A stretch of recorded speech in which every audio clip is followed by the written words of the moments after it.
प्रभु यीशु मसीह के मीठे और मधुर नाम में आप सभी को जय मसीह। एक बार फिर से हम परमेश्वर के वचन से थोड़ी देर मनन करेंगे।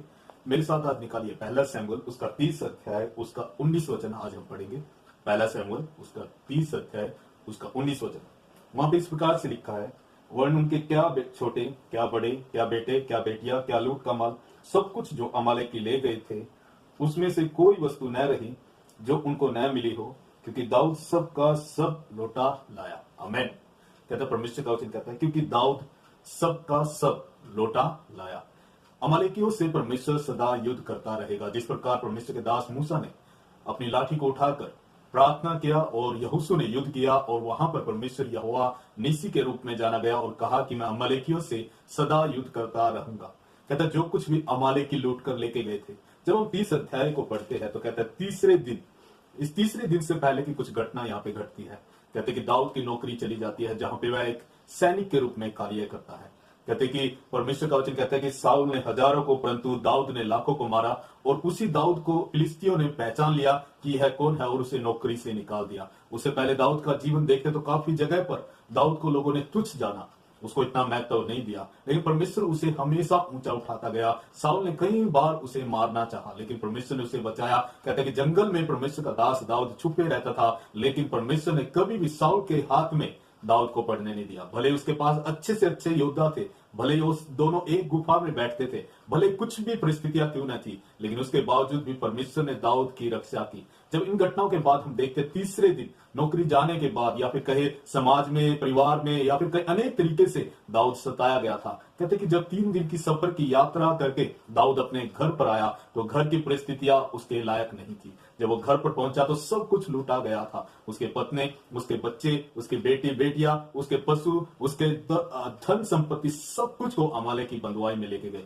कह सकते कि हर तरीके से निराश, हताश, परेशान, एक थकी हुई हालत में जब दाऊद अपने घर पर आया तो कहते कि उस घर पर आने के बाद भी परिस्थिति अच्छी नहीं थी। ऐसे समय में कहते कि जब हम 4 वचन में पढ़ते हैं, 30 के 4 में इस प्रकार से लिखा है कि दाऊद इतना रोया कि उसकी रोने की शक्ति भी खत्म हो गई। 6 में इस प्रकार से लिखा है, दाऊद बड़े संकट में पड़ा, और उसके बाद कहता है कि अपने बेटे बेटियों के कारण बहुत शोकित होकर उस पर पथराव करने के लिए भी 600 लोग खड़े थे। इन बातों के बीच में हम एक बात देखते हैं। कहते कि दाऊद ने अपने परमेश्वर यहोवा को स्मरण करके हियाव बांधा। हालेलुया। परमेश्वर की महिमा, परमेश्वर की स्तुति करते हैं, क्योंकि अभी तक फिलिस्तियों के बीच में रहते हुए कभी भी परमेश्वर के दास दाऊद ने परमेश्वर से नहीं पूछा था। हम भी कई बार जब हम देखते अपने जीवन में काफी लोगों से हम परेशान हो जाते हैं, हताश हो जाते हैं, दुखी होते हैं, तो हम अपना मार्ग बदल लेते हैं। जैसे पहले वो इजरायलियों के लिए लड़ता था, लेकिन आज वो इजरायलियों के खिलाफ लड़ता था, और कहते कि आज उसकी परिस्थिति ऐसी है कि आज उसके साथ फिलिस्ती नहीं है, कोई भी उसके साथ आज नहीं खड़ा। ऐसे समय में परमेश्वर के दास दाऊद ने अपने परमेश्वर यहोवा को स्मरण करके हियाव बांधा। कह सकते हैं परमेश्वर को हम स्मरण करें।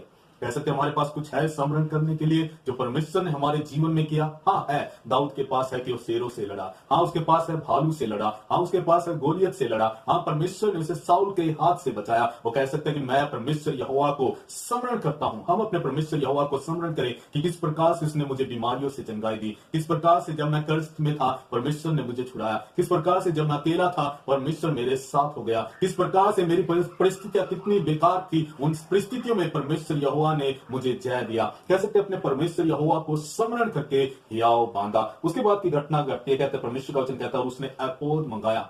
कहता है कि एपोद मेरे पास लेके आओ। कह सकते हैं हम अपने जीवन में पवित्र वस्त्रों को धारण करें। और उसके बाद कहता है परमेश्वर का वचन कहता है कि उसने परमेश्वर यहोवा से प्रार्थना करके पूछा, मैं क्या करना परमेश्वर, क्या मैं उनका पीछा करूं कि मैं उन्हें पकड़ लूं। हम परमेश्वर यहोवा से कई बार बोलते हैं परमेश्वर आप क्या करते हैं, लेकिन हम कभी भी अपने जीवन को नहीं देखते, या फिर हम कभी भी परमेश्वर से नहीं पूछते परमेश्वर मैं क्या करना है। दाऊद ने यही किया। कह सकते अपने परमेश्वर यहोवा को स्मरण करके पवित्र वस्त्र धारण करके यहोवा से प्रार्थना किया, परमेश्वर मुझे क्या करना है, क्या मैं उनका पीछा करूं, क्या मैं उन्हें जा पकड़ूंगा, क्योंकि मैं अभी निर्बल हूं, मैं कमजोर हूं, मैं थका हुआ हूं, मैं हारा हुआ हूं, मैं 3 दिन का सफर 25 मील का रास्ता तय करके आया हूं। लेकिन कह सकते हैं इन तमाम बातों के बीच में वो परमेश्वर यहोवा की हजूरी में जाता है। जब हम परमेश्वर से प्रार्थना करते हैं तो हमारा परमेश्वर बहरा नहीं हो गया कि हमारी प्रार्थना न सुन सके, उस परमेश्वर का हाथ इतना छोटा नहीं हो गया कि वो हमारा उद्धार न कर सके। वह कहता है परमेश्वर ने तुरंत उसे उत्तर दिया, हाँ तू कर सकता है। हालेलुया। परमेश्वर की महिमा और परमेश्वर की स्तुति करते हैं। हमारा परमेश्वर निराशा में हमें आशा देता है, हमें हियाव देता है, हमें सामर्थ्य देता है। हमारा मन कच्चा होता है, हम कमजोर होने लग जाते हैं, लेकिन परमेश्वर का वचन कहता है कि तेरा मन कच्चा ना हो क्योंकि मैं तेरे साथ हूं।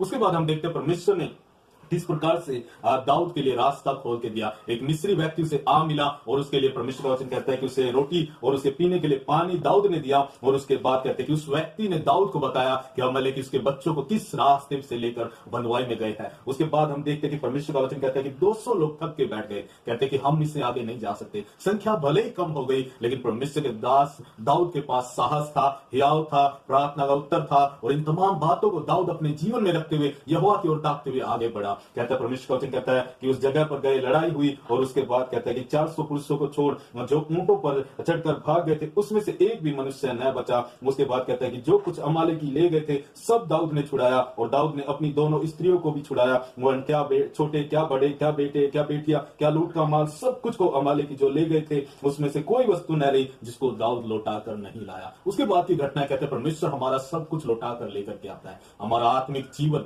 हमारी प्रार्थना, हमारी आराधना, हमारे उपवास, हमारा प्रेम, हमारा रिश्ता, सब कुछ जो शैतान या अमालेकी लूट करके लेके जाते हैं वो सब कुछ परमेश्वर लौटा कर लेकर के आने वाला परमेश्वर है। यदि परमेश्वर को स्मरण करे, उससे प्रार्थना करे, अपने जीवन में अपोध को पहने, अपने जीवन में परमेश्वर की इच्छा को ढूंढे, अपने जीवन में यदि हम परमेश्वर से प्रार्थना करके उसके हाँ और आमीन में सहभागी होते हैं तो परमेश्वर निश्चित रूप से हमें जय देता है। उसके बाद की घटना, उसके बाद 200 पुरुष लोग भी आए। उसके बाद कहते हैं कि 22 में इस प्रकार से लिखा, सब दुष्ट और ओछे लोग आकर कहने लगे ये हमारे साथ युद्ध में नहीं गए थे, इसलिए इनको कुछ भी नहीं मिलेगा। लेकिन परमेश्वर का दास दाऊद 23 वचन में इस प्रकार से लिखा है, हे मेरे भाइयों, यदि परमेश्वर यहोवा हमारी रक्षा नहीं करता, यदि वो हमें नहीं बचाता, यदि हमें नहीं संभालता, यदि हमें जय नहीं देता, कह सकते हैं सारी बातों में महिमा परमेश्वर को दे। कह सकते हैं कि यदि परमेश्वर हमारी रक्षा नहीं करता तो कहते हैं कि हम जयवंत नहीं होते, हम जिंदा नहीं होते। हमारे जीवन में भी ऐसी कई घटनाएं हैं यदि परमेश्वर की दया नहीं होती। मैं निराश था, परमेश्वर ने मुझे यदि आशा नहीं दी होती, यदि मैं उस पतरस के समान गहरे पानी में तो था लेकिन यदि यीशु मेरा हाथ नहीं थामता, यदि मैं दलदल की कीच में पाप में था, यदि परमेश्वर मुझे वहां से निकालकर चट्टान पर खड़ा नहीं करता तो शायद आज मैं यहां पर नहीं होता। इन बातों को हमेशा याद रखे। और उसके बाद जैसे दाऊद ने उन लोगों के लिए ये विधि ठहराई कि हम कमजोरों के साथ, निर्बलों के साथ या थके हुए हारे लोगों के साथ हमारा व्यवहार कैसा रहता है, दाऊद ने उस विधि नियम कानून को बदला और कहते कि तुम्हें इनके साथ भी वैसा ही व्यवहार करना है जैसा परमेश्वर ने हमारे साथ किया, हमारी रक्षा की, हमें जय दिया, वैसे हमें भी दूसरों को प्रोत्साहन देना है। उनकी थकी हुई निर्बलताओं का मजाक नहीं उड़ाना, परंतु हमें उन्हें उत्साहित करना है कि परमेश्वर हमारा जय का झंडा है। उसके बाद की घटना है, कह सकते हैं परमेश्वर का वचन, कह सकते हैं कि हमारे जीवन में आज हम देखें कुछ बातें जो आज हमने पढ़ी, कह सकते हैं हमें अपने बच्चों के प्रति, अपने लोगों के प्रति, अपने गांव के प्रति, अपने चर्च के प्रति, उन तमाम बातों को हमें देखना है जो हमारे बीच से चुरा कर लेके गया, आनंद चुरा के लेके गया, प्रेम चुरा के लेके गया, रिश्ता या फिर कहे आशीष से कुछ बातें जो हम सोचते शैतान चुरा कर लेके गया, तो परमेश्वर आज उसे वापस लौटाने वाला परमेश्वर है। उस परमेश्वर से हम प्रार्थना करें, परमेश्वर से कहे प्रभु जी हाँ पिता परमेश्वर, तो हमें निश्चित रूप में तो हमें जय देने वाला परमेश्वर है। आइए आज हम सब प्रार्थना करें परमेश्वर से, जिस प्रकार परमेश्वर के दास दाऊद ने अपने परमेश्वर यहोवा को पहली बार स्मरण करके हियाव बांधा और प्रार्थना किया और परमेश्वर ने उसे जय दिया, वैसे हम सब भी परमेश्वर यहोवा को स्मरण करके हियाव बांधे ताकि हम जयवंत हो जाए। अब प्रार्थना करें। खुदा बाप यीशु तेरा धन्यवाद करते हैं जिन्होंने आज का वचन सुना, वो वचन इन सब के हृदयों में कार्य करे। धन्यवाद के साथ प्रार्थना प्रभु यीशु के नाम से।